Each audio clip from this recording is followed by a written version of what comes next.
rise. New Jersey warriors, grit and pride. Built back what we had, ain't no we find. Make America great again, fists to the sky. Restore the family, we gon' rise high. Street feelings don't need no disguise. We live it loud, we ride or die. Jersey show, we got the fight. Stand together through the night. America first, raising the flag. We ain't never gonna lag.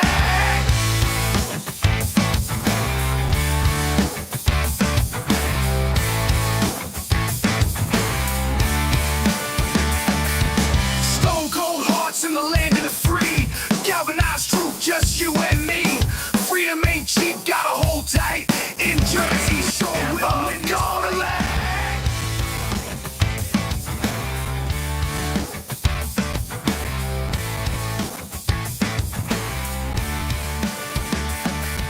Stone cold hearts in the land of the free. Galvanized truth, just you and me. Freedom ain't cheap, gotta hold tight. In Jersey, sure we'll win this fight. No more tears, just righteous pride. In the streets, our spirits reside. Unity strong, we walk this line. One big voice, it's our time. Jersey show, we got the fight. Stand together.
Generation fighters, take the stand. From shore to shore, we reclaim the land.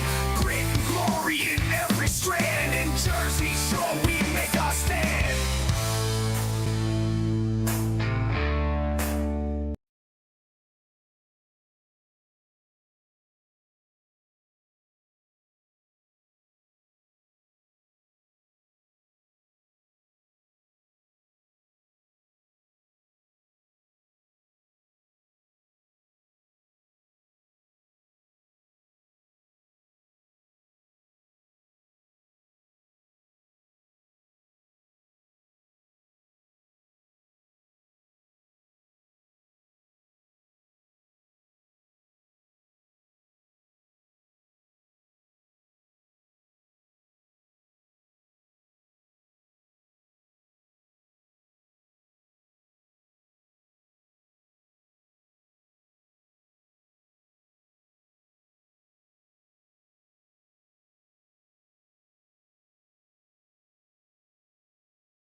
All right, live look right now over at the Supreme Court, or a look. Some backlash from conservatives today over today's recent decision rejecting the Trump administration's effort to keep $2 billion worth of foreign aid frozen. The focus of the anger for some, Justice Amy Coney Barrett.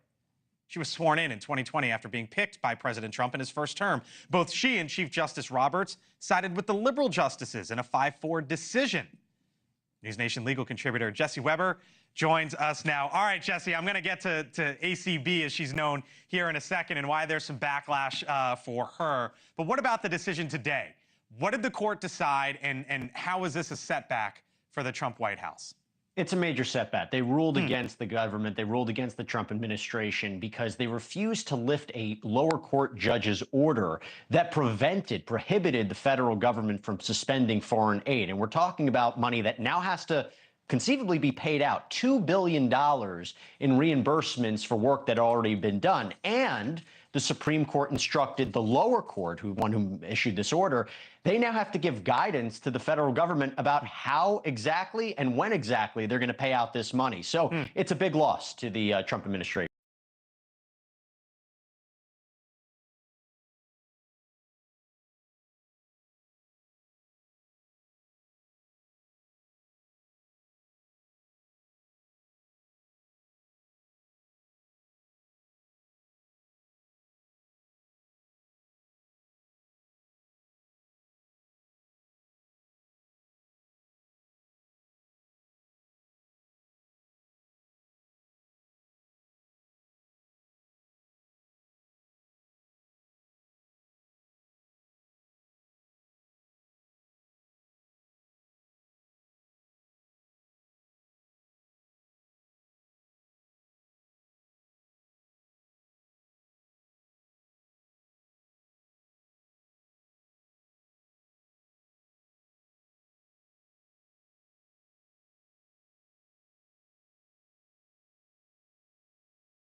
had a nice run of 20 years.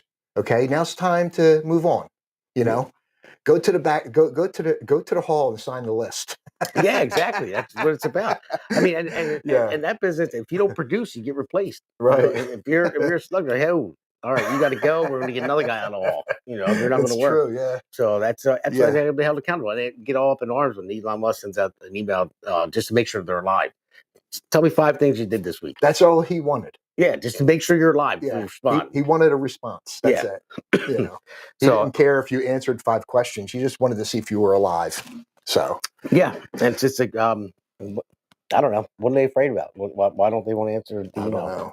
I So, don't know. I mean, It's you know what it is? You're probably getting coached by like a supervisor or something to say, hold off, don't answer the questions yet. I got to find out if this is legitimate. You know what I mean? Something like that's happening probably. You know? Yeah, I'm sure. I'm sure there. I mean, because it sent a shockwave. I mean, you think about it, they've been getting away with it for years. And Biden signed a deal with those unions saying you don't have to come back to work for the next 5 years. Like, why? COVID's over. Got empty buildings. Right. And so I mean, Trump overturned it, and there was telling you got to come back to work, or you just got to tell us what you're doing. Right. And now they're like, oh my god, I got to be accountable. Like, Exactly. I got to get out of my pajamas and maybe do something. Yeah. And you know how it is. Can you imagine waking up at 4:30 in the morning and saying, "Yeah, what's going on today? Yeah, okay. Yeah, I'm not going to be able to make it, but I'm going to get paid for a full day." Can you imagine doing that? I could imagine it to be a fairy tale, but yeah. Instead of putting on your Carhartts and yeah, when it's 4 degrees outside. Yeah, definitely. Wake up in the morning and it's like, oh God, it's 105 today, and I got to go out there and work outside all day. I'm like, man, I just wish. Sorry, I have no sympathy. I really don't. No, I don't either. I mean, no, because we try to get a hold of a government agency for something. Say go to motor vehicles or get a hold of somebody, you had to ask a question. You can't get through. There's like nobody there to answer. Like, you have so many government employees. Like, how come somebody can't answer the phone? And then if you find a wait on hold, oh man, I haven't collected unemployment in a long time, but I remember waiting on hold for unemployment for like an hour and a half. Yeah. And then finally, the music would stop, and someone would think someone would answer, and would go, boom, boom, boom, and hang up. And you'd be like, oh my God, I just sat here for an hour and a half. And then you can't call back because you're trying to call like first thing in the morning since they open, because then you're not going to get through. It's just, I know exactly what you're talking about. it's the That's worst. why I'm laughing. Yeah. It was horrible. Yeah, it was so bad. I was like, I told Tina, I was like, well, it looks like we're not going to get paid this week. yeah, And I can't get through. exactly. It was so bad because when you couldn't go to an office anymore. I remember when I was a kid, first time I collected unemployment, you actually went to the office, you waited in line. Yes. It was forever, but still, Yeah. you got to talk to somebody. Right. But sitting on the phone for an hour and a half, and then it's like you just want to kill something, whatever's in front of you. You want to punch a hole in your wall. You're like, an hour and a half. Oh God, yeah. So it's the worst. Yeah, it was crazy. It's just that nobody's held accountable anymore. That's the thing. Right. There's no meritocracy anymore. But we're getting it back now. I mean, we're trying to push it hard. But everything should be based on merit. That's why the DEI is getting out of here and all that stuff. And Trump just killed it. And I think this election, pretty much killed identity politics. But the left are still holding on pretty tight. They keep doubling down. They're trying. Yeah, they're trying. They're trying to say that there was no mandate. The Dems are saying there was no mandate. He only lost by a couple percentage points, or she only lost by a couple percentage points. And I was like, wait a minute, time out. It's like 80-something% of all the counties in the United States swung right. Yeah, swung right. So how is that not a mandate? yeah. I don't understand it. Now they're making up excuses. I don't get it. I did a show. This was back right after the election. I forget the town, the county in Texas, heavily Hispanic. I was like 90% Hispanic. And in 2016, Trump lost it by like, I don't know, 40 points, something like that. And then in 2020, he lost it by about 20 points. And then in 2024, he won it. Like, so in that amount of time. Which county was this? Is there a representative from that county? I forget the name of it. I have to go back to that old podcast. I don't have it in front of me. It's not Al Green's. No, I don't know. I wish it was. I wish, but maybe it is. Maybe that's why he's up there shaking his cane. Oh, that was funny, and that was another thing we talked about on the last 2 episodes as well. That was a mess. The Democrats can't even stand up and clap for a kid with brain cancer and all Well, that. I found out today there was a representative from New York that she was the lone person that But she's the one that stood up and clapped. Yeah, yeah, she stood up for the child, Mhm. and Laken Riley, and she clapped. So, it makes me feel a little bit better that there's some humans still left out there. So, I mean, yeah. I mean, at least it showed that they care. I just I talk about it all the time on the Democrat side. John Fetterman, he was a complete shock to me. yeah, he's somewhat normal, but he still backs, Yeah. some of the extreme liberal ideas, though. He does, know. but he still will talk common sense sometimes. And I Yes. didn't think he was ever going to talk common sense. I'm like, this guy, I didn't think he was ever going to talk it, period. But and, but he kind of shocked me with some of his common sense things, and he calls out some Democrats sometimes, and he even voted Republican a couple times. So I thought he was going to switch Republican because Scott Presler took a picture with him, not too long ago, and put it on next, and he said, "Big news coming soon." I'm like, Well, I know John Fetterman was on Rogan too. He seems like a normal guy. yeah. It wasn't that long ago, honestly, Damon, that I want to say during Bush, the Bush administration, the son, Mhm. yeah, George Jr. That Dems and ours were kind of like still friendly. Yeah. You know what I mean? And if you got a chance to talk to it, if you conversed with a Democrat and debated with a Democrat, they still thought, they were kind of like, they thought in a normal sense. Yeah. You know what I mean? They weren't like crazy. They weren't extreme as they are now. So now I don't know what's going on now. Like, I don't understand how they can support extreme left liberal ideas now. It just doesn't make any sense. You know what I mean? I mean, yeah, you're in the trades. Mhm. They're all Dems. They're all Democrats. You know what I mean? But they usually vote R Yeah. because they like guns, Mhm. right? And they don't like taxes. They're not crazy about the extreme liberal ideas. And then they like to raise their But kids how they want to raise them. They like normalcy. They have common sense. right. You know? So I don't understand what happened. Yeah. I don't understand. I think it was agenda pushed a long time ago, and I talked about it in the past couple shows and radio show. Again, everybody, if you're out there listening, just Google it, look it up. Go to January 10th, 1963. Google it, and you'll see it was Congress. They brought up this Communist Manifesto. It's like 40 some ways to divide America from within. And if you read them all, man, you'd be scared. You'd be like, wow, like all this is happening. Take over the schools, take over the media. I mean, everything that's happening right now, it's unbelievable. It's like it was like the long game somebody has been playing to infiltrate. And it seems like that. It seems like with the colleges, those kids going to college and the teachers are teaching this stuff like, Marxist ideals. Yeah, I don't. Yeah, I don't. Until you get, I just can't imagine. I just don't understand that. And they're getting paid a pretty penny too, just to teach your kids yeah. extreme liberal viewpoints. Yeah, I mean, and I mean, as well as I do. We're common sense people. Yeah, So it's like, you look at it, you're like, what?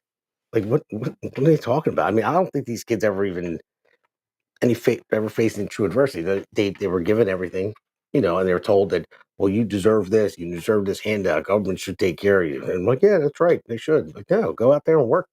And they don't have that work ethic. I know my kids will. I mean, I'm going to raise them that way. yeah, absolutely. Did you ever see any Charlie Kirk videos? Oh yeah, I love Charlie Kirk. Yeah, he goes to all these colleges. Oh yeah, when he has yeah. And he faces off with them too. He does. Yeah, and he does an excellent job. Like, I don't think I could do that. what he does. You know, I could never have the answers ready like that. You know? Well, no, you know, he's quick. I mean, Yeah. I could do it, but nowhere near as good as him. I've done it a couple times where people interrupted something. I was giving a speech. It was for New Jersey Project, and well, there was other people doing the speech, and I talked a little bit, and then all these protesters showed up. And they were like, "Trans kids are kids too," and they were like interrupting everything. So I went over and I talked to them, and I figured out the easiest way is to have a conversation. Ask them questions. But none of them talked. But there was one gay couple there. They were probably around like 30, and they were willing to talk. So I asked them a question. Well, obviously I know why you're here. You know why I'm here. I'm like, well, so let's have a conversation. And I said, well, do you guys have any kids? And they're like, no. And one of them was a teacher. And I said, okay. I said, well, I have two. At the time, my son was 4. My daughter was she was 9. And I said, well, my son's 4 years old. I said, he doesn't even know who he is yet. You know what I mean? He doesn't know anything. I said, like, we watched Spider-Man the other day. And I said, for like 10 minutes, he's like slinging webs, thinking he's Spider-Man. I said, but if I told him he's Spider-Man, he would think he was Spider-Man. And then if he climbs up on a rooftop one day and try to sling web to the neighbor's house, Right. it's not going to work out well for him, is it? Right. And we got into a bunch. That's the same reason why, I tell him that, Santa Claus is real. Because I tell him that he's real. And Santa Claus is real, kids, by the way. Santa Claus is very real. So, but yeah, you know what I mean by that. And I said this last week as well. But that's the thing. It's like, they're not, their brains aren't developed enough. And you want to teach them stuff like that. And we'll get into that in education later because we're going a little far. Like I said, we're going to go down deep rabbit holes this whole show. I mean, Oh man. going to one thing to Okay. another. But yeah, I mean we'll just roll with it, But, Okay, sounds good to me. But one thing I want to do is I want to talk about this book right here, this Bone Deep Blues. So Bone Deep Blues is ripped from today's headlines by New Jersey author Brian O'Callahan. This book is an award-winning international bestseller that delivers action, suspense, and humor. The story follows J.D. Walker, a former Navy SEAL turned blues musician, as he confronts a human trafficking network led by a figure known as the Ice Queen. When those close to JD are taken, he finds himself in a high-stakes chess game. An auction to sell his brother's fiancée is about to take place. Brian O'Callahan, a former police detective, combines personal experience and extensive research, weaving in his passion for blues music. Bone Deep Blues kicks off the J.D. Walker action series and tackles the pressing issue of human trafficking with well-developed characters that spring to life in his fast-paced narrative. This exhilarating book is now available in print and digital format on Amazon.com and thebigdogmedia.com. So this Bone Deep Blues, a J.D. Walker adventure, is by Brian R. O'Callahan. He's a local guy in New Jersey. So you don't have to be in New Jersey to buy the book. It's a good book. So get out there, Amazon.com, thebigdogmedia.com. And by the way, it has a 4.8 out of 5-star reviews. Wow. So let's go to our next segment. From the mind of Brian O'Callahan. Buy it today at Amazon.com. Enter the dark world of betrayal, kidnapping, and human trafficking. Verified readers call Bone Deep Blues powerful and engaging. Gripping, well-written, exciting. Buy it today at Amazon.com. A must heart-pounding read. Amazon verified reviews say it's a super storyline, excellent, thrilling. Experience the magic. Order now from Amazon.com. Choose from digital, paperback, or hardcover edition. Generation of fighters take the stand. From shore to shore we reclaim the land. Grit and glory in every strand. In Jersey Shore we make our stand.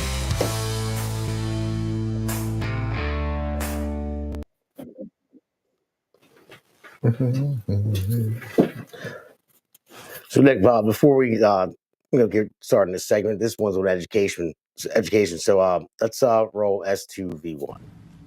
I'd like it to be closed immediately. Look, the Department of Education's a big con job. For weeks, President Trump has talked about shutting down the Department of Education. CBS News has confirmed the administration is expected to issue an executive order directing newly confirmed Education Secretary Linda McMahon to start the process of dissolving the department. Lawmakers grilled McMahon on the topic during her confirmation hearing. I am really all for the president's mission, which is to return education to the states. The department is downsized. Would the states and localities still receive the federal funding which they currently receive? Yes. McMahon also acknowledged only Congress has the power to close the department, and getting that through the Senate is.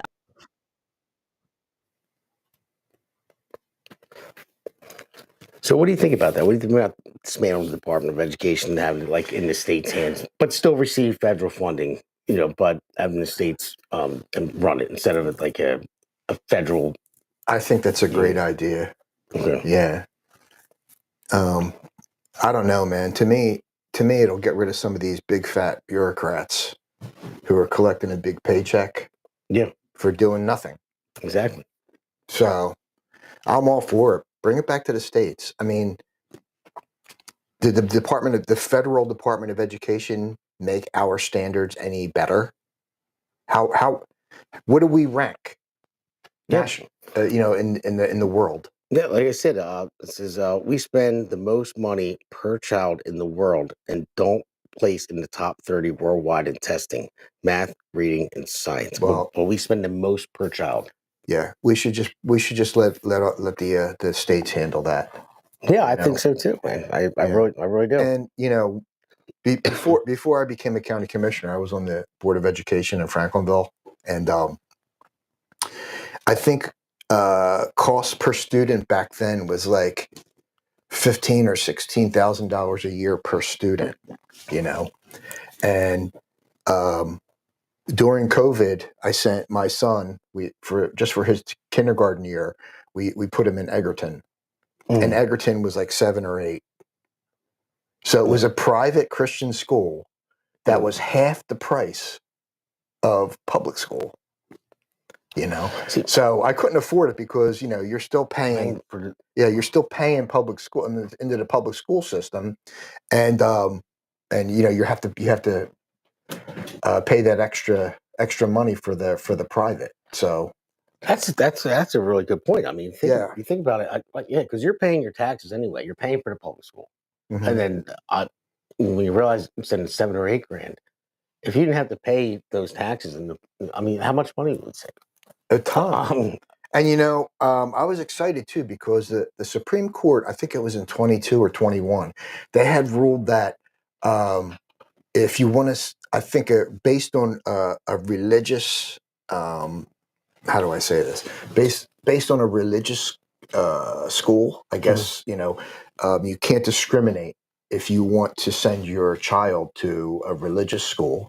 Right. Instead of sending them to the public school system, they have to get the money that was paid for the child. If he was to go to he or she was to go to public school, that money goes to the parent, and they could send their child to the Christian school or the religious school, whatever it is. But there was a stipulation in it because I was excited because I couldn't wait to try to challenge some kind of court about this because that would be great, but it has to be. The stipulation is it has to be the only school in that district.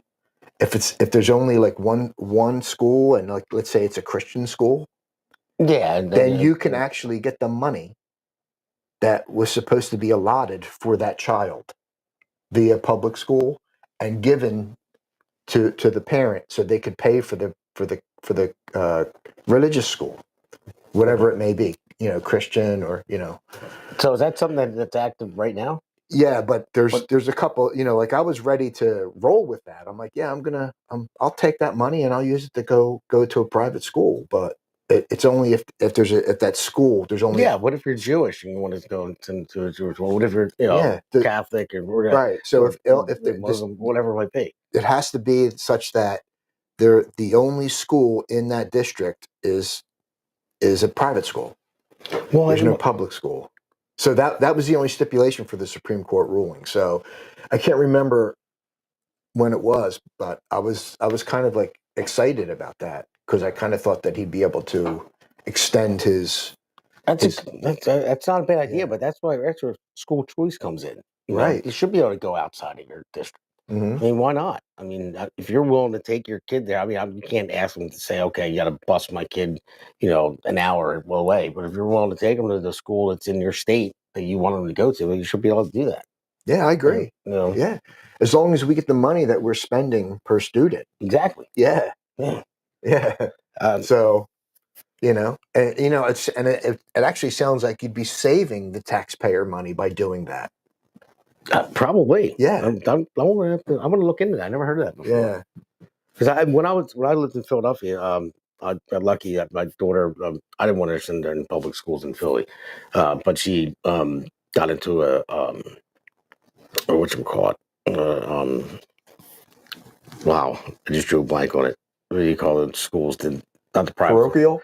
No, the oh my God.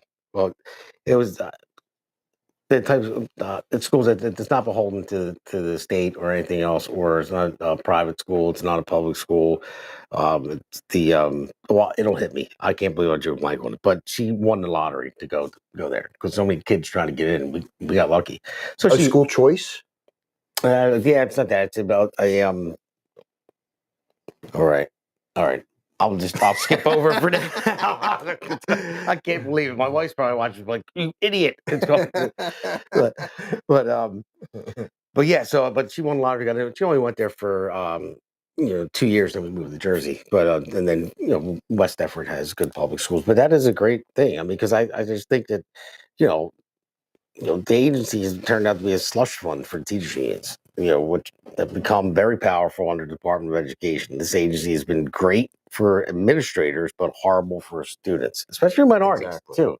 And so I remember that these administrators laid off making more money than the teachers at the local level. Mm-hmm. So saving taxpayer dollars right there. I mean, it's just like Doge going in there and cutting it. And well, I don't think that they can get rid of it unless they vote on it. And I think that's kind of like one of those situations where you need 60 votes from the Senate, and that'll never happen. Yeah. You know what I mean? Because of the Dems. They'll never vote for that. Yeah. So you could kind of like dismantle certain departments. You can keep the Department of Education federally, as a structure, but you can actually start dismantling within. You know what I mean? And transfer them to existing departments within our government and save money. You know what I mean? Yeah. Yeah. So there's just a lot of waste out there. I mean, I didn't know about this. I want to look into that, man, because that's what, something. that Supreme Court decision? Yeah. Yeah. I mean, to go outside your district, I mean, and you could take the money because as well as I do, on the taxes we pay, in the state. Yeah. I mean, and you should be able to have that choice. If you don't like the school your child's in. I agree. Yeah. I'm totally on board with that. So. Yeah, because I'm Catholic too, so I got to send my kids to CCD and all that stuff. So, and it's a pain because it's early Sunday mornings and before church, and then so you got to get up extra early. And you have to pay for it as well. But if they went to a Catholic school, then I wouldn't send them to CCD. But I don't know, man, it's been a long time since I've been to a Catholic school. Wow. Yeah, well, going back a long time. Me too. I first are the nuns still allowed to hit kids or what? No, they probably wanted to hit me back then, I'm sure. I'm sure they did. Because I know that one of the priests I went to Catholic school through first through eighth, and then I went to it was a Catholic school in high school as well, but Catholic school that was in the city of Philadelphia, and the priest used to be a boxer, and before when you were allowed to actually hit the kids, there was a boxing ring in the basement, and kids thought they were tough. He'd take them downstairs. I didn't think you're tough. Yeah, but when I was going, I saw the boxing ring. I heard the stories, but he couldn't do it anymore. But he was old anyway. I probably could have took him. No, probably not. He was big, so I was this big in eighth grade. But yeah. So that's the way he used to work back in the day. But my dad would give me all kinds of stories, the roar and the knuckles, and all that stuff. But no, I mean, it's still no matter what it is, it's still be the parents' choice. You know, and Yeah, I'm totally on board with you on that. Yeah. It should be the parents' decision. You know, so I mean, Donato is he's fortunate because Franklin Township schools are very good. So, you know, but if they weren't good, we'd have to pay out of pocket again. You know, and the only reason why we sent him to Egerton that 1 year was because of COVID, and they were kind of like relaxed about all the rules. You know what I mean? They didn't have to put a mask on while they were jogging 5 miles. You know what I mean? Yeah. Yeah. The body needs oxygen. Yeah. Yeah, I remember going to my daughter's school and they all had to wear masks. And then when they go to eat their lunch, they're all at these long tables sitting even closer than you and I are. And they pull their masks down and they're all eating lunch. It's like that doesn't make any sense to me. You know, but it doesn't. Yeah, I know. It was the scamdemic is what it was pretty much. I don't know if you ever had. But if you remember Biden when he gave his speeches, which was very few, but during the COVID era, he would put his mask on when he got to the podium. Do you remember? Yeah. He'd go like this, and I'm like, that makes no sense. Yeah, where did this come from? You just walked 9 miles, you know, without a mask, and you're going to put it on, whatever. Again, it can't make sense of that administration at all. But the one thing I want to, when we're talking about schools, if you could put that picture up there about Mount Laurel, W. So this picture right here, this is posted by New Jersey Project. It's Mount Laurel, New Jersey second graders class trip to Alice Paul Center for Gender Justice. Acknowledges that trans, non-binary, and gender non-people have the right to self-identify their gender freely and without anxiety. So you really think that second graders need to know about they could be, gender justice and non-binary? I didn't even know that was a thing. Yeah, that's Did you say Mount Laurel schools? Yeah, Mount Laurel School. Yeah, the New Jersey Project put it out there. No, it's silly. The whole thing is silly. It's ridiculous. Yeah. Now that I didn't even know that because I follow New Jersey Project. I follow them. I didn't read that. Yeah, I just saw it. I don't know if Nick Stouffer put it up or, but it came from the Jersey Project. That's what well, I saw after you read that, I instantly got agita. So well, why? It doesn't make any sense. Yeah, why? Let kids be kids. Yeah, exactly. You know? It just doesn't make sense to me at all. It really doesn't. But right. Well, they're always trying to push an agenda, man. It's ridiculous. I don't. Yeah, it's almost on purpose to ruin everything, to just ruin like this country. If you confuse kids and you indoctrinate them so young, you turn them into what they are in college. You get these college teachers that teach these different things. That's why you have these college campus riots and everything. And some of them are paid to do it too. And that's why you have the one guy that they tried to deport. He was pro-Hamas, anti-Semitic, and that's all he did was spew hate. Khalil? Yeah. Yeah. And it's like he's on the green card. Like if you come and he hated this country. So if you come to our country on a green card and you hate the United States and you spew hate about it, you're anti-Semitic. I don't understand. And you're backing a terrorist group. So after he gets arrested, right, and they're thinking about deporting him, a judge blocks it. Yeah. Okay, wait a minute.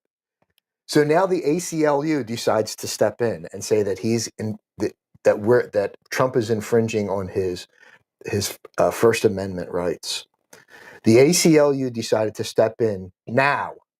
Okay, where were they a couple of years ago when they were blocking our freedom of speech on social media?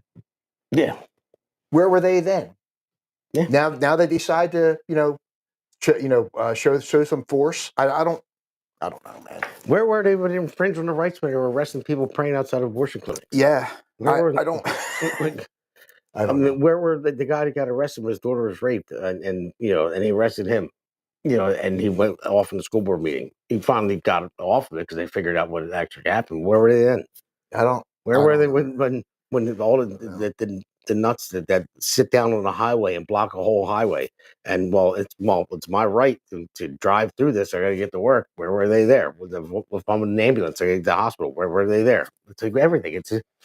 It's backwards, and they'll blame Republicans for everything that they do, pretty much. But that's the thing, though. The Civil Liberties Union, it's supposed to be made up of normal, everyday individuals, correct? Yeah, well, you would hope so. Yeah. So why would they? Just doesn't make any sense to me. Like, you don't have one person in there going, nah, they're breaking First Amendment by not allowing us to write stuff on social media. You know, you would think one person would say, nah, we have to say something. We have to do something right now. But, you know. Someone on a green card. If you're a green card holder, do you even have? If you're not a citizen, well, you're actually a green card. You're a temporary citizen on a green card, but the Secretary of State is allowed to step in and how do I say this? Get rid of that situation. The Secretary of State is allowed to denounce, not denounce, but get rid of green. You know, like if there's somebody that's breaking the law, he's allowed to step in and say, okay, well, you got to go. Your green card doesn't matter. You got to go. Got it. Yeah. Too. Well, we'll see what happens with this one. Yeah. You know, you never know. I mean, I don't know. Well, did I prematurely jump to a different segment? No. Oh, okay. No. We were talking about it earlier too. I mean, so there's a lot of stuff. Listen, I told you, we're just going to go down any rabbit hole possible. It doesn't matter. We go off base. You know, it's going to happen. It happens every show. Yeah, we just go down whatever everyone talk about. Because this Khalil though, he is pro Hamas, correct? Yeah, he's pro Hamas. He denounces the United States. I mean, if you're in a green card in the United States and you denounce the United States, you hate the United States, and you're pro terrorist group that the United States deemed a terrorist group, and you're pro them, okay, then you got to go. Why didn't he just go live with them then? Yeah, exactly. I mean, it's that simple. Yeah, you know, it's like the. I mean, like I'm a veteran, so I appreciate this country. You know what I mean? I've seen other countries. All right, this is the best one. Okay. Yeah. And just the mere fact that somebody would be bashing it like that, it just doesn't sit right with me. So, you know.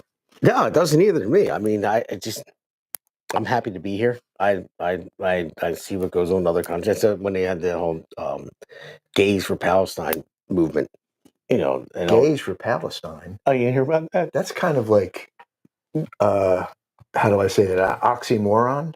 Yeah, who said? Why don't the gays go to Palestine and see how they're treated? They'll throw them off a rooftop. And who said it the best? I forget who it was, but it said that's like chickens for KFC. They better stay here. Yeah, I couldn't believe it. Yeah, they had all their flags and their T-shirts. I'm like, wait a minute. I'm like, if you go over there, you know what's going to happen to you? And then I forget who it was, man. And someone's like, that's like saying chickens for KFC. You know, that's crazy. But it just hit me. Charter school. My daughter. I don't know why. It just popped in my head. That's what it was. I don't know why it popped in. But we're gonna go. We'll go to our third segment. Talk about the government shutdown, and then I want to get into talk about your race, the gubernatorial race, and stuff like that. You know, you were just reelected. But let's just hit our third segment. Okay. America's Pulse Network. The mainstream media is bought and paid for. The truth is twisted to fit their agenda. But America is waking up because podcasts are the future for trusted media. Welcome to the... All right, so our third segment is on... Oh, sorry, I messed that one up. Who is that? Is that Kid Rock? No, that's a song that was made up as actually AI. So that's in our third segment right now. Generation fighters take the stand from shore to shore. We reclaim the land, grit and glory in every strand. In Jersey shore, we make our stand.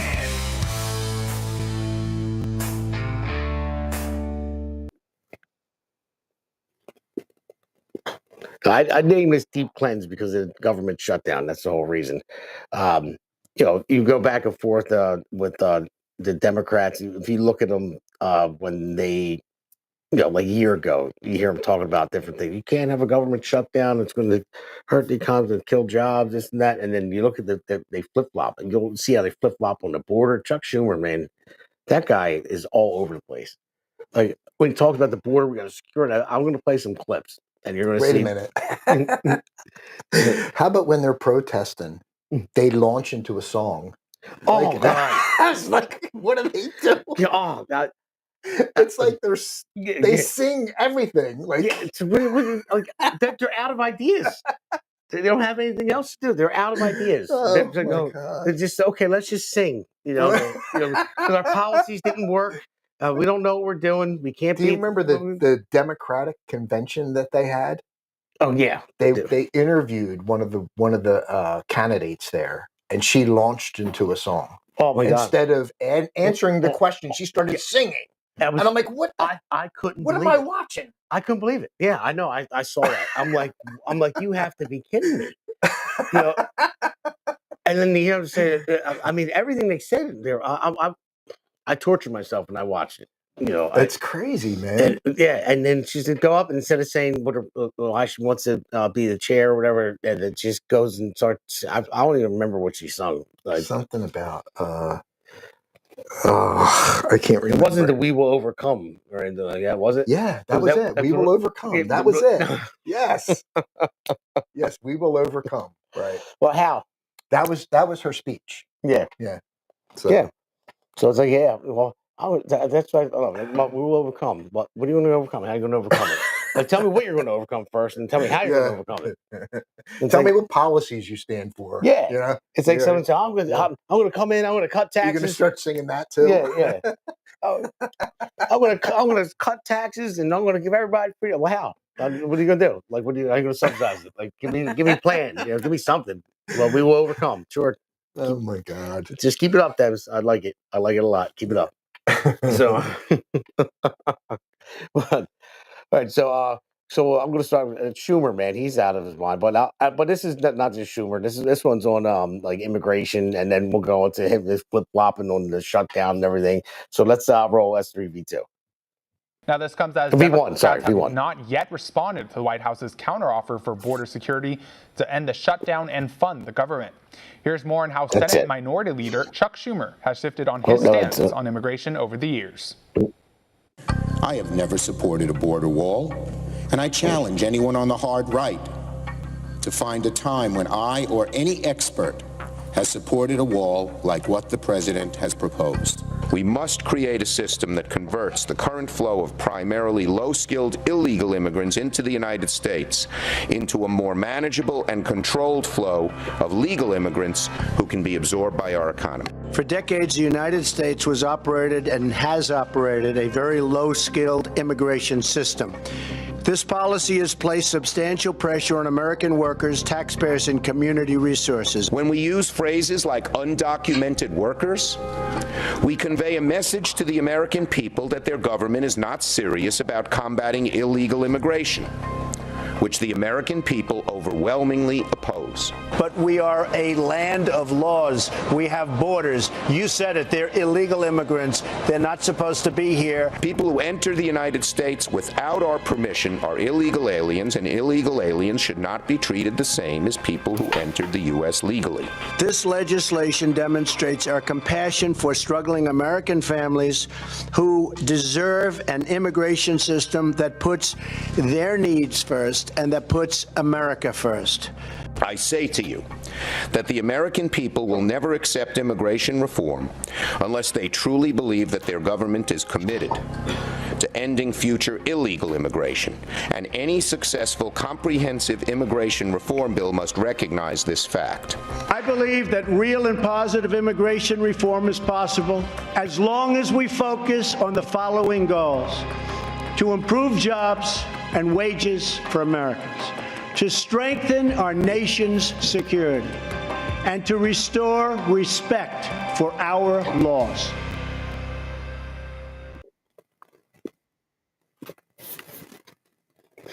See, now that's complete hypocrisy. just going over and over. That one was on immigration. You'll see the rest of them too, like all that, how they flip flop on everything else. But that's Schumer saying, "Oh, we can't. We have to secure our borders," and then I just can't take them. I can't. It's just they're all anti-Trump. That's Yeah. pretty much it. Yeah, it's like whatever Trump says, they can say all they can say they stand for something, and then Trump comes in like, yeah, I want to do this. I'm same cause and build a wall, stop illegal immigration. Then they're like, oh no, gotta open the border stuff. What are you talking about? I mean, Yeah, I don't understand that. I just don't understand them. But I think we have the majority in the Senate and the House, so we could just start passing our laws that make sense. And when people figure out they work, then it'll be a different story in 4 years. The Democrats today won't have any leg to stand on. If they're going to continually argue over silly things. So, yeah, no, you're right about that. I mean, before, thank God Trump won, because I have a funny feeling that they were going to push for illegal immigrants voting in elections. Oh, absolutely, they were. Yeah. Yeah. As a matter of fact, I think it's in New York. There's some municipalities that they allowed illegal aliens to vote for a local election. Yes. And they were just like, oh, it's just a local election. It's no big deal. I'm like, what? Yeah. What? So, that was their plan. Okay. I don't really think I think they're with us.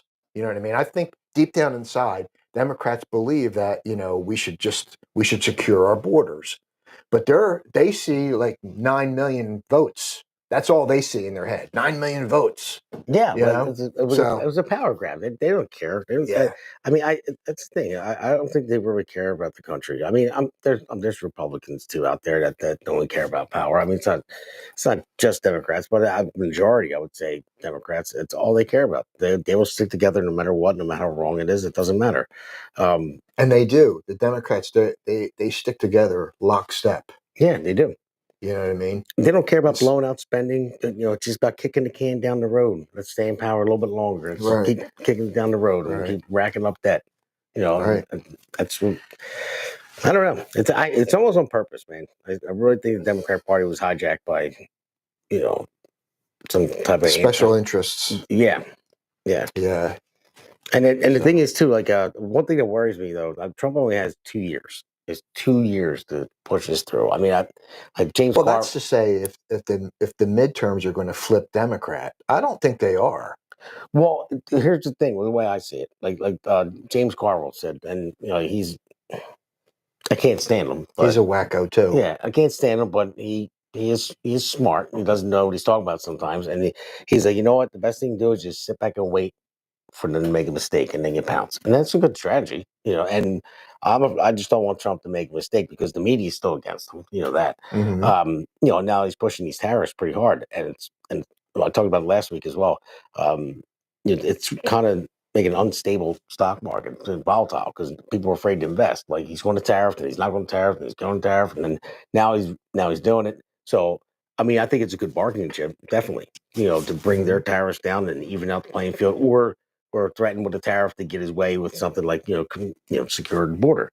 But if he lets it go too long and the economy dips and stock market goes down and inflation doesn't go down, even though it did a little bit, it went down to 2.8%, which it should be at 2%, but it went down a little bit since he's been in. But people care about their wallets, so that's the bottom line. Yeah. So I mean, if what he's doing right now is it's gonna hurt a little bit before it gets better. But I just don't want them to pounce on him. And he has basically, I would say, a year to like get his plan in order and have everything shoot back up before that midterm. So everyone says, okay, his plan worked. So, and I mean, I have faith. I do. I do have faith that it's going to come through. But I mean, when Trump talks about the tariffs, he always references President McKinley's time period before he got assassinated. He said that McKinley instituted tariffs and it worked. The country was prosperous. That was like the whole industrial age, the start of it, you know, and there was no income tax then. And then we're talking about like in the early 1900s. Yeah. It wasn't that long ago. So that the country was operating for like 180 years without income tax. So 180 years without income tax. Yeah. And guess what? We had bridges. No, we didn't have bridges. We had public transportation. We had trains. We had schools. We had, let's see, what else did we have?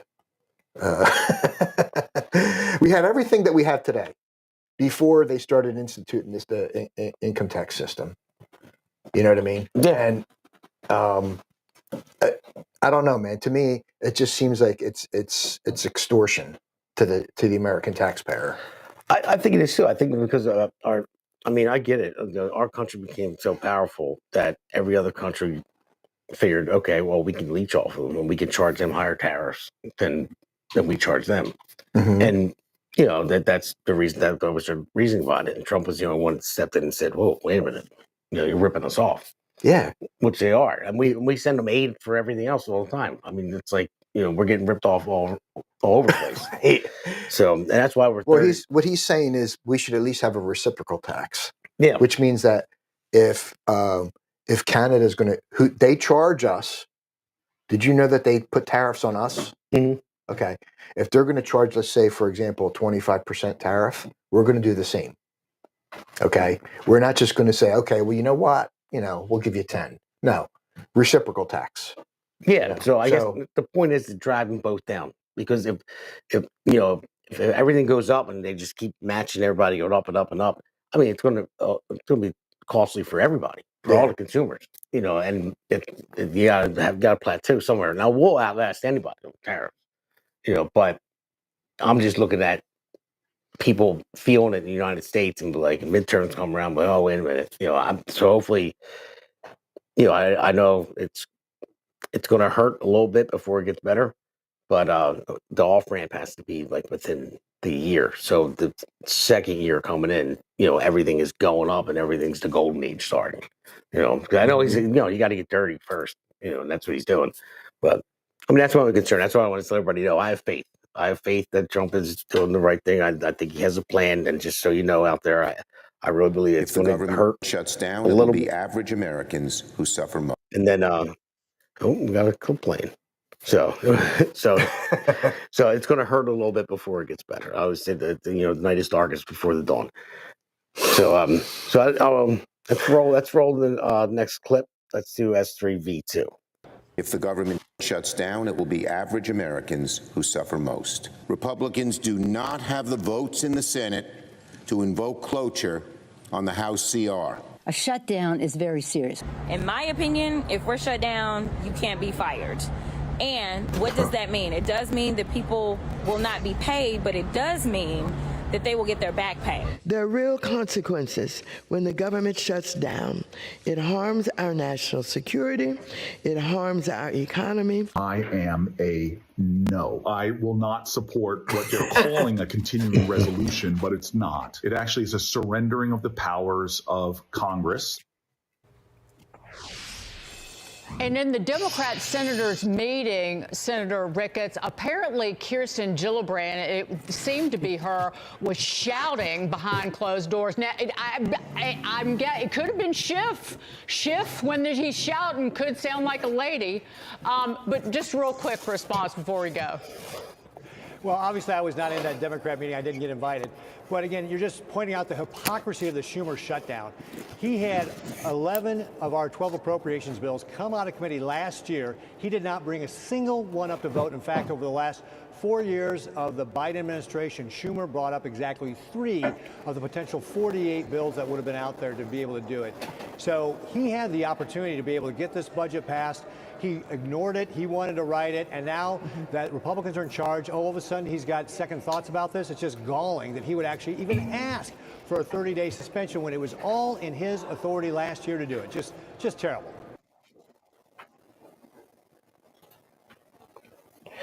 Yeah, so I'm gonna just to get to it. I want to I want to roll the next clip where he caved. Let's go to S3V3.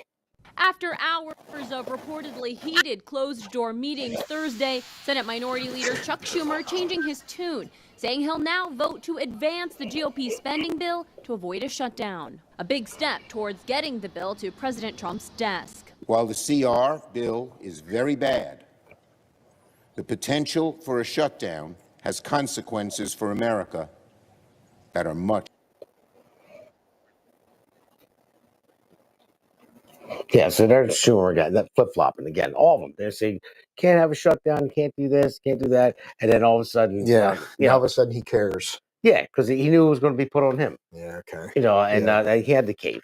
And the thing is, and I think what they realize is you shut the government down, then it goes to the president. He decides what government entities are still going to run. Exactly. So there must have been something that Schumer was like, nah, we can't go to it because I need this. Yeah. You know what I mean? We don't know what it is yet, but yeah, exactly.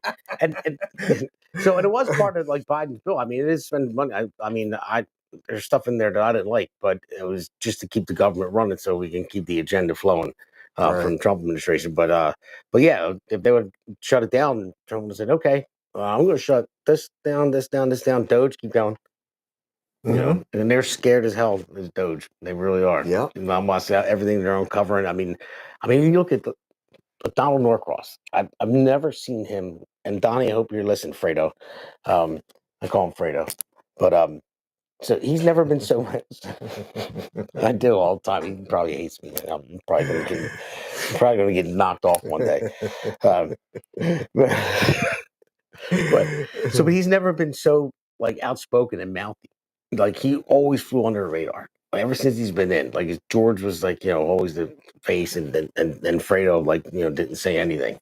Like he's almost like he was told not to say anything. But now he's out there and he's saying, F Trump, and that was at a rally, wasn't it? Yeah. They're all saying he said it loudly too. F Trump. I'm from New Jersey, so I talk. F Trump. And so now, and he's out there all the time. He's complaining about it. He's complaining about Doge, and he never like it was painstaking, but I watched almost every congressional hearing. I listened to it on the way to work, I listened to it on lunch, on the way home, whatever, but I get through all of them. He never says a word. Sometimes, most of the time, he's not even there to put in a vote.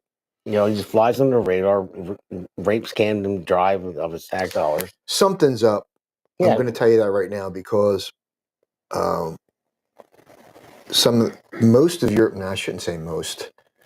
There are some Democratic Congress people, senators, that they're supposed to be making like $275 a year, and they're multi-millionaires.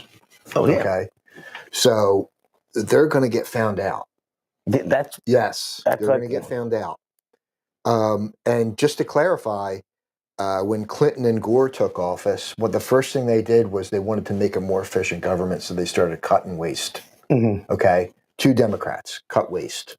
Okay, I don't know if Obama ever did it, but he mentioned it in some of his speeches in the very beginning. We need to cut waste. Okay, it's a normal thing. Now all of a sudden, when Trump is in office and he wants to do it, he's going to start exposing people, and they know it. Exactly. They know it. They said they wanted to cut waste back then. We got to cut waste. Because it's a good talking point for people to vote for you. Oh, he's going to cut waste. They didn't cut waste. They got rich off of it. And that's the thing. Now Trump's in. He's, he's not, a career politician, and he's going to come in. He's a businessman. He's like, you know what? Go in there and find out where all this money's going. But when they could say they wanted to cut waste until they're blue in the face, but they didn't want to cut waste. Well, they cut waste where maybe it wasn't benefiting them. Right. But now a lot of people are getting exposed. And I think that's why a lot of them are coming out and they're being, so it's like a whole thing. It's like even Schumer, when he was talking earlier, he was, he called them bastards. So I don't want those bastards talking about Republicans. So I mean those people. So they're all like cursing like it's a cool thing now. Yeah. Like, we're going to get bleeped out on. I'm like, shut up. Like you're not cool. And if Republicans slip up and curse, they want a lawsuit. Yeah, I know. So and they're all cursing. okay. They're trying to seem like they're tough and they're cool. It's like, no, you're not. You're I don't understand how you can't live off of $275 a year. I can tell you I can. I know. I could. Yeah, that's crazy. So yeah. So it's disgusting too. It's like it's about power, more money. You know, it's I don't know, man. So well, you're an elected official. You're the Gloucester County Commissioner. So you just got reelected November. Congratulations on that, Thank by you. the way. Thank you. I was a little worried because I seen them attacking the heck out of you. You know, the other side. Yeah, they decided to lie as usual, and attack us on abortion, supposedly abortion social media posts that we had, and it was a complete lie. Like all these attack ads are lies. You're not allowed to sue anybody because it would take an act of God to find somebody guilty for a political campaign. So you're allowed to lie. Did you know that about your opponent and put it on literature? Well, they could take something that was on there and just pull a small fragment out of it, but not say the rest. Is that what you're talking about? Yeah, And you just should take it completely out of context. yeah, exactly. Yeah. You know, without doing that and just make it like he said this. Well, hold on, I didn't finish my sentence. Yeah. You know. So, yeah, they tried to get us on a non-county issue, which was abortion. Okay, and I don't really understand their, the process that they went through to try to attack us. America's Pulse Network. The mainstream media is. I think it's going on there. Oh, technical difficulty. Sorry, guys. All right. They put our heads on on doctors' bodies. Oh, yeah, I saw that. I saw that. I mean, I had to laugh at it because it was stupid. Yeah, it was was really It's stupid. like, I wonder who came up with that. You know, like that person, like whoever campaign manager that was. Like, all right, you're fired. Step into office, you're fired. And everything in it was a lie. So, but we persevered, and we won again because we walked our ass off. Yeah, we hit a lot of houses. We hit a lot of independents, and I do have to say, the independents, or unaffiliated, I should say, they are. You have to earn their vote. Yeah, they ask a lot of questions. You know what I mean? And if they like your answer, they're on board with you 100%. You know, so I actually liked that. You know, it was pretty cool talking to the unaffiliateds because they want to know. You know, it seems like their concern is greater. You know, well, so, it's kind of like because they're not a Democrat, not a Republican, and they want to hear who the better candidate is. And that's why they're unaffiliated. Right. You know, they don't want to be holding to a party. Yeah. You know, they want to say, all right, if you're a Democrat, sell me. So right. If you're a Republican, sell me. Exactly. You know. So I had one person ask me about a situation on an intersection, and I didn't know exactly the right answer for her. And she goes, "Well, if you give me that answer, if you come back and give me that answer, I'll vote for you guys." I'm like, "Okay." So I did the next day. I found out the answer, went back. And she goes, "You guys got my vote." I was like, "All right, thanks." Yeah, there you go. I mean, it's a hard work. I mean, I'm doing it for the constituents, you know, and they see that. Right. Not just somebody out there that runs TV ads all the time and doesn't knock on their door. I mean, the person to person thing is. I had very one important. individual who had a Jesus flag. This is a good story. I had a Jesus flag on their front lawn. It was instead of like a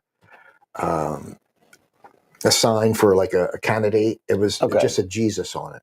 Okay. And I was speaking with her, and the husband came up, and I said, "So I really like your sign." That's all I said. And she was like, "Oh, do you go to church?" And I was like, "Yeah, I do. I go to church." And she's like, "Can we pray with you?" I was like, "Sure."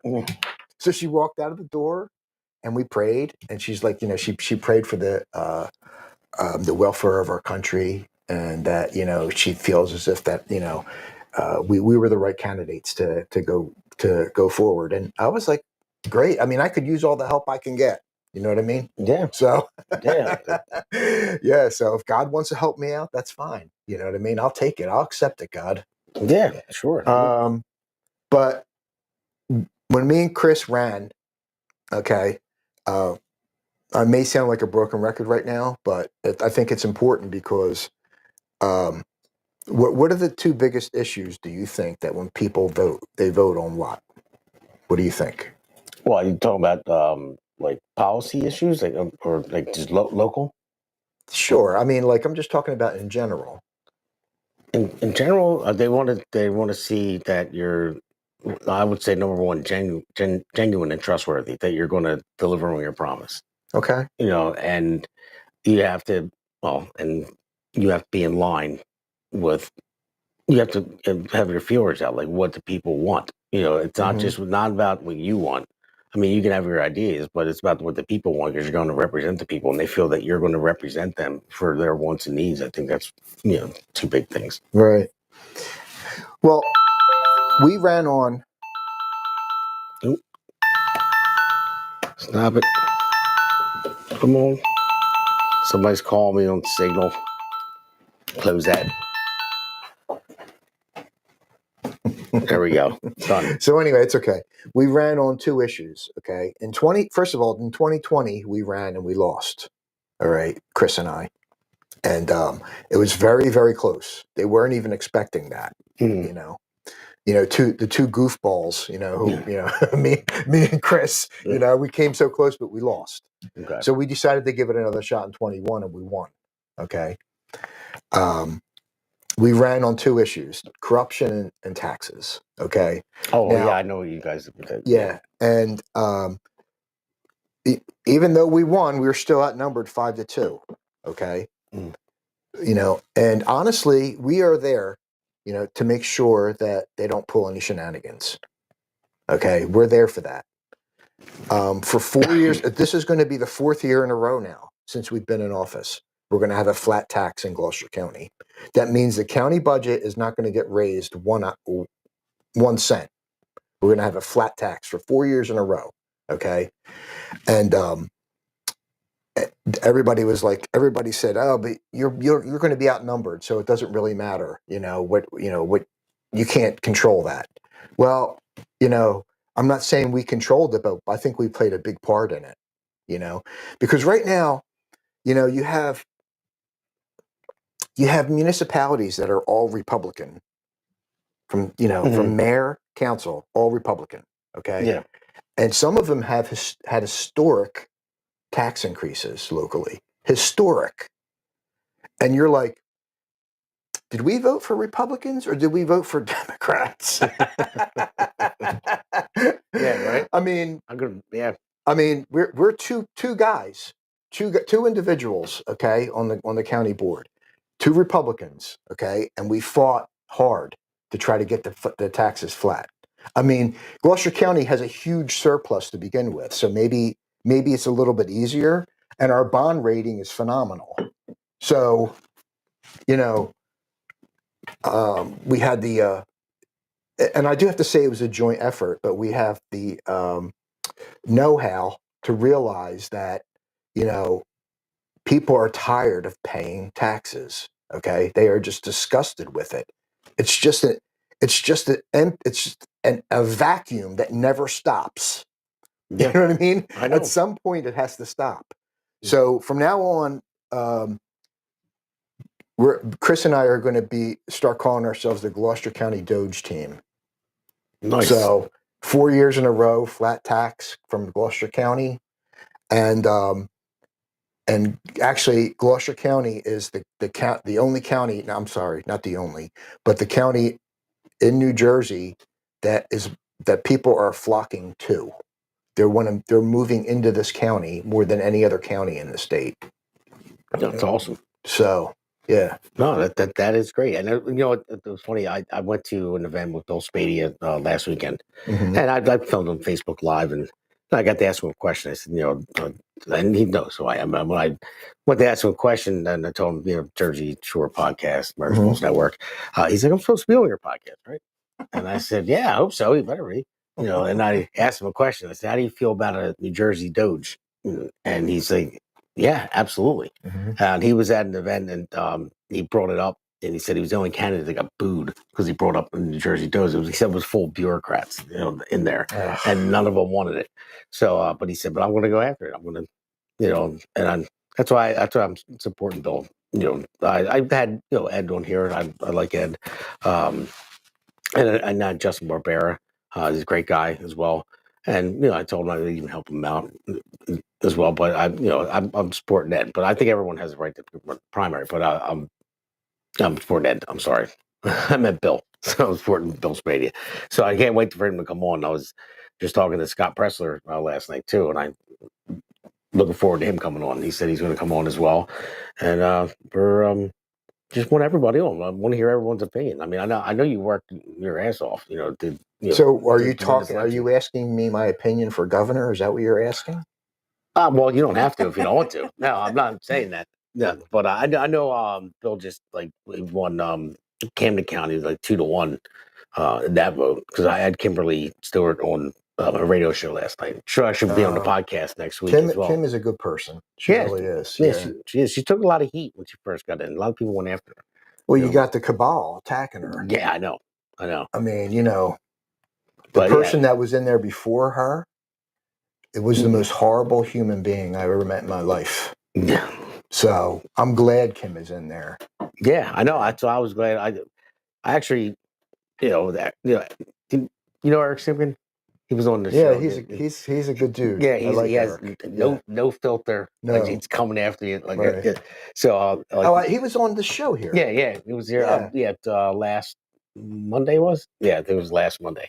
The Monday past one before, but he just went off. He was. I wanted to call it Eric Unleashed, but he was calling it the Uniparty. Like that was his segment. So I'm like, go ahead. So he's just going off and he's ripping all these people. I'm sitting next to him. I turned my buddy Pete was on the right.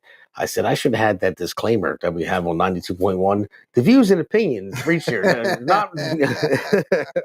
But he wanted to get. But he did say, if you remember, because I listened to it, and I actually enjoyed it. I enjoyed the rant. But he did say that whoever wins the primary, he's supporting the Republican candidate. Yes, he'd rather it be Bill. You know what I mean? But he says whoever it is, then I unfortunately have to vote for that person. You know what I mean? So that's actually the way you're supposed to be. Exactly. Yes. I mean, I asked him that before the show, and that's why he went into that. Because when I ran before, I told the other candidates, I said, if you win the primary, I'm going to get behind you 100%. Yeah. And that's the way it's supposed to be.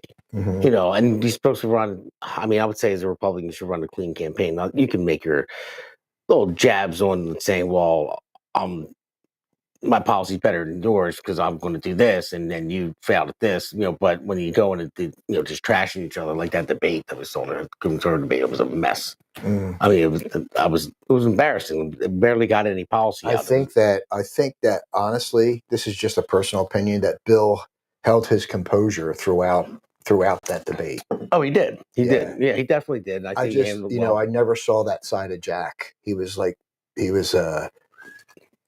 wouldn't even give him a chance to speak. He was just, attacking, constantly and complaining. And I was like, I've never seen that side of him. So. Yeah, I know. Me either. Yeah. So and Jack was supposed to come on the show too. He said he would, but I probably came out and said I'm going to support Bill. I doubt he's going to, but you're still welcome, Jack. You can come and try to sway me. Come and try to sway my listeners. Why you're the best candidate, you're still more than welcome. Everybody is. But yeah, man. Well, honestly, I don't. How do I say this? In 21, I was a big Jack supporter. In 21, we all were. Me and Chris walked our rear end off for ourselves and Jack. Okay, and he won Gloucester County in 21. Okay, we were, he was actually kind of like a friend. You know? But you remember when I ran for Senate, don't you, in 23? Yeah, and I was primaried. Yeah. Well, Jack's people attacked me ruthlessly. Oh, really? Oh, yeah. Way worse than the Democrats have. Ruthless. It was constant commercials in intermissions on the Phillies games. So made sure that people saw it. Oh, really? The Phillies game? Wow. Yeah. It was, and they attacked my family. Yeah, that's awful. So how am I supposed to feel about that, Jack? Honestly, you could have stepped in and stopped it. Yeah. But you chose not to. Yeah, you're right about that. I mean, Yes. I went through the same situations with other people that I've helped out a lot and didn't get any type of return and no type of help, and actually went the other way. Right. You know, and you know, no, it's politics, you know, and you learn as you go. But you know, you think when you put so much in to help somebody in their campaign, you know, and then it's You your would turn. think that would be reciprocal. Exactly, you would Yes. think so, but it's not always like that. Sometimes it is, you know. But people, not everyone's like you and I. You I know, don't know, man. You know, that's what everybody tells me anyway. Oh, it's just politics. It's politics. No, I disagree. Especially with personal attacks. You know. well, personal tax, So, yeah, yeah. especially personal tax, they're bad. Yeah. I mean, even through the personal tax with that, and even the personal tax, we ran for commissioner again. I mean, how'd your wife handle it?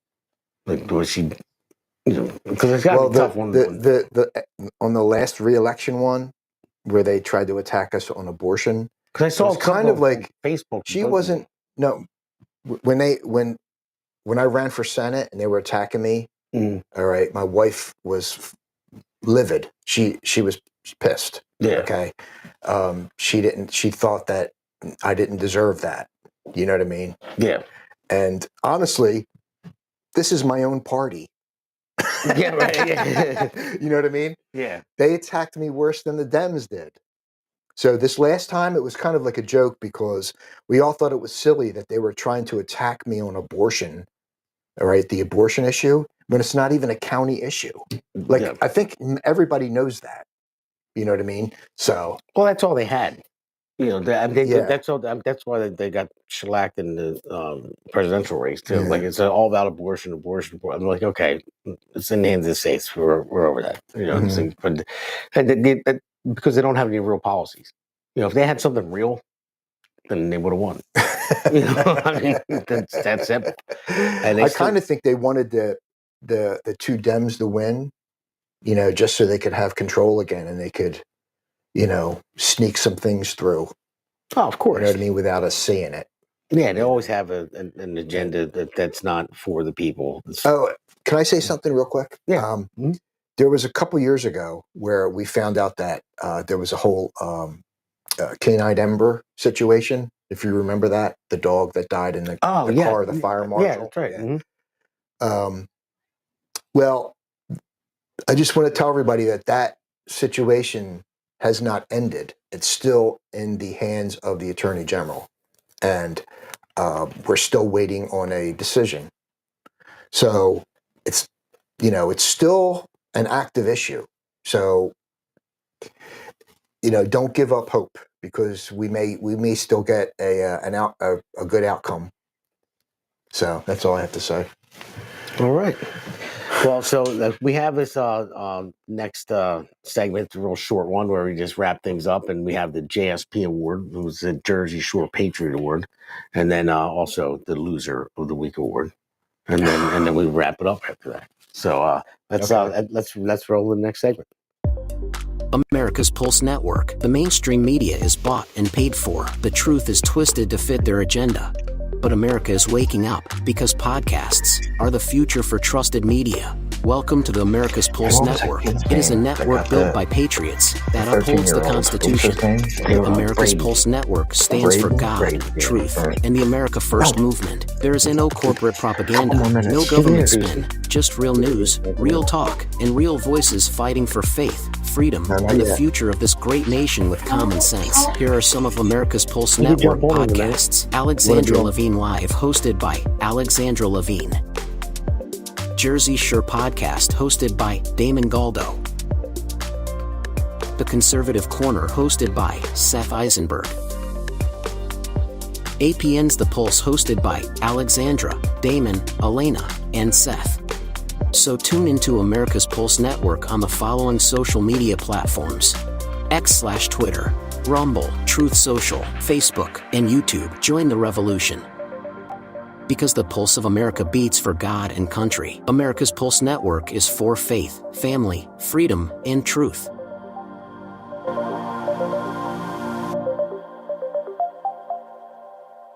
Generation fighters take the stand from shore to shore. We reclaim the land. Green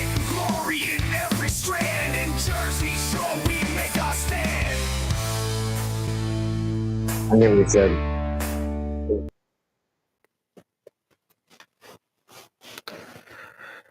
So we got a little stowaway here. Say hi. Hi. All right, go ahead. So that's the son. What's your son's name? Donato. Donato. Donato, yeah. Thanks, buddy.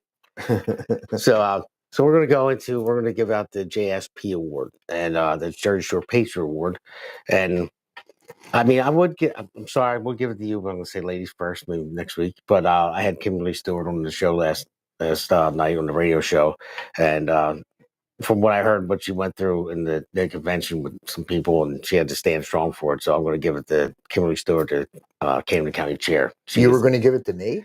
I was thinking about it. I was tossing it up in my mind. Nice of you. I was Thank tossing you, it brother. up, because we had a nice win back in November. You fought your butt off, and so maybe I'll give you the runner-up for tonight. Well, if I lost to Kim, then I'm in good company. So that's good. But yeah, we had a great conversation last night. She's going to be coming on the podcast as well. Oh, she is? Yeah, she put up. Good. She's been fighting hard for Camden County, and she's been doing a great job. So Kim gets the JSP award. So I'm going to go to the Loser of the Week award and Chuck Schumer. I'm going to get Chuck Schumer because he's horrible. He is. Yeah. It's the first time I've given it to him, and I'm surprised. We won't bend. Oh God, that was so embarrassing. It's like it was so out of tune. It was just like out of nowhere, and it's like, what are you doing? He's horrible. I know. I mean, do you think he watched that afterwards and saw himself? It's and embarrassing. Said, and said, really "Man, is. I should have never did that." You know, I mean, like, oh God, it's just. And then he never ceases to amaze me. I mean, most of them don't anyway. But yeah, so Chuck Schumer, you are the loser of the week.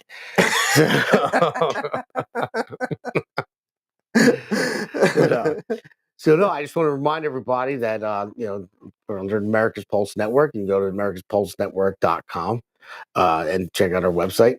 And we move to Monday nights at 8 p.m. and Friday nights 8 p.m. That's a Jersey Shore podcast. But then you can look for Alexander Levine live. She's at 8 p.m. on Tuesdays and Thursdays. My radio show is at 5 p.m. on 92.1 WVLT at 5 p.m. on Thursdays. And then we're going to be having the Pulse, which will be multiple podcasters on the network coming together.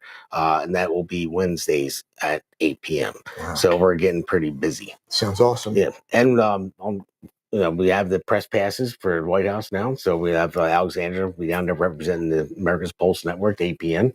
Yeah, I can tell you that. Wow. Well, yeah. She's going to be one of the She's going to be our own Peter Ducey down there. Are you serious? Yeah.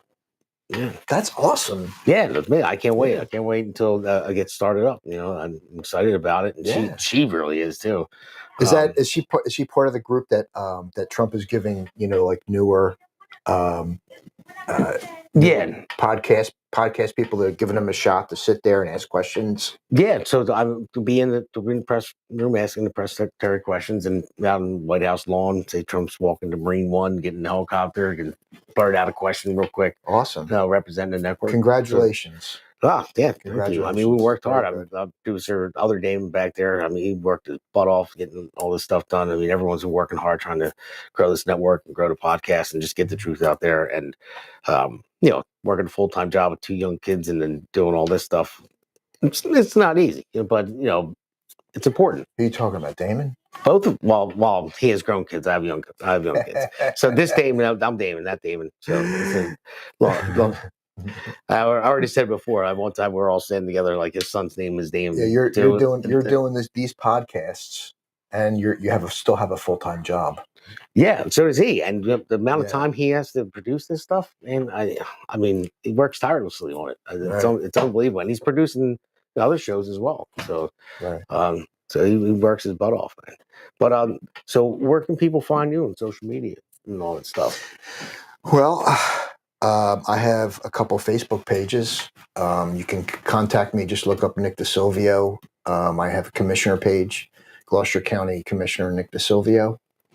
And you can call me anytime you want. I have a business card that I hand out.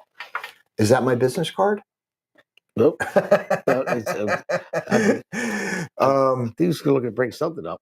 Yeah, you can email me through the Gloucester County website. Just look up my name, and it takes you right to my email address. And it's got the phone number on it. If you want my cell phone, it's 856-534-4647. If you have a problem, anything whatsoever, I work for you. So give me a shout. Yeah, the first time I met you, man, I mean, you were just a regular guy. Remind me of myself, regular guy that just cared about the people and cared about getting stuff done in Gloucester. I appreciate I always that. respected that. I mean, I always appreciate that. No, Thanks. seriously, always a solid guy, and you were straight shooter, and when I saw you before when there was issues, you would go out of your way to handle it. I try. Yeah. Yeah, you would do. I try to get at least somebody an answer if I can't fix it. So. All right, Kim, I'm taking away your award. I'm going to him now. But all right, man. Well, listen, thanks for coming on, buddy. Take it easy, brother. Yeah, Thanks. no I appreciate the invitation. All right, guys. So. Everyone, have a good night. God bless.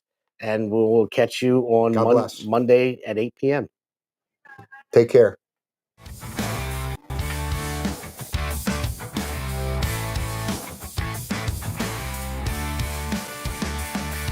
Stone cold hearts in the land of the free.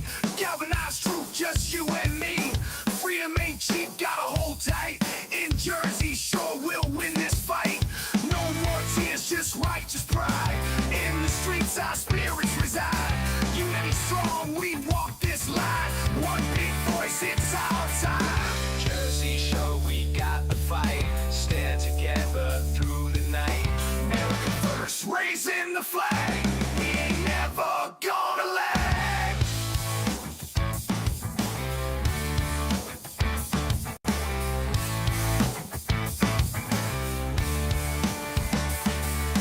No more tears, just righteous pride. In the streets, our spirits reside. Unity strong, we walk this line. One big voice, it's our time.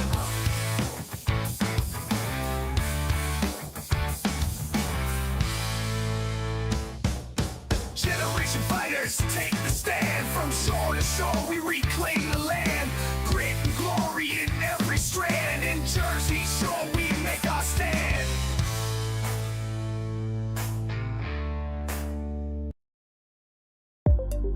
America's Pulse Network. The mainstream media is bought and paid for. The truth is twisted to fit their agenda.